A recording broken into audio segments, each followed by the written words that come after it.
Иргэдийн ая тухтай амьдрах нөхцөлийг бүрдүүлэх зорилгоор нийтийн эзэмшлийн зам талбайд зөвшөөрөлгүй хашаа хайс барьсан. Газраа зориултын бусаар ашигласан иргэд аж ахуй нэгж байгууллагын газрыг үе шаттайгаар чөлөөлж байгаа билээ. Энэ ажлын хүрээнд өнөөдөр Баянзүрх дүүргийн 25 дугаар хороо Нарантуул захын уулзварын баруун талд байрлах ЭСО төвийн нийтийн эдэлбэр газар зөвшөөрөлгүй барьсан төмөр хашааг буулгаж газрыг чөлөөллөө.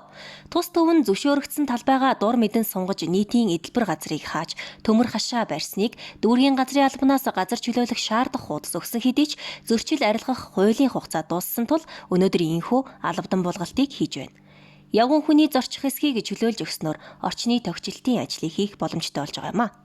За нийслэлийн засаг даргын А177 дугаар захирамж, за мөн 250 дугаар захирамжуудын хүрээнд нэг салбараа олгогдсон нэг салбараасаа илүү хашаалж хайс хийсэн энэ газрууд дээр албадан буулгах ажлууд үргэлжилж байна. Тэгээд Баянзүрх дүүргийн нутаг дэвсгэр дээр одоо энэ олонний мэддгэрүүд энэ Нарантуул захын баруун урт талын уулзвар ЭСО тас солилгооны газар одоо Омерта дугууны газар дээр бол нийтдээ 1200 орчим метр квадрат талбайг одоо олгогдсон нэг талбараасаа илүү хашсан ийм зөрчил илэрсэн. Тэгээд энэний хүрээнд бол бид нар албадан буулгах ажиллагаа явж байна. За мэдээж энэ газар эзэмшигч байгууллага бас өөрсдөө нийгмийн хариуцлагын хүрээндээ энэ үлдсэн талбайг болоод одоо тохижуулах, хашаагаа одоо наашлуулж барихын ажлыг гүйцэтгэн. За мөн цаашлаа бол энэ ажлын эсхийн хүрээнд бол зөвшөөрлгүй баригдсан гараашууд, за илүү хашсан одоо хашаа хайс гэрэлтүүдийн рекламны самбарууд болон одоо бусад зөрчлүүдийг ажиллах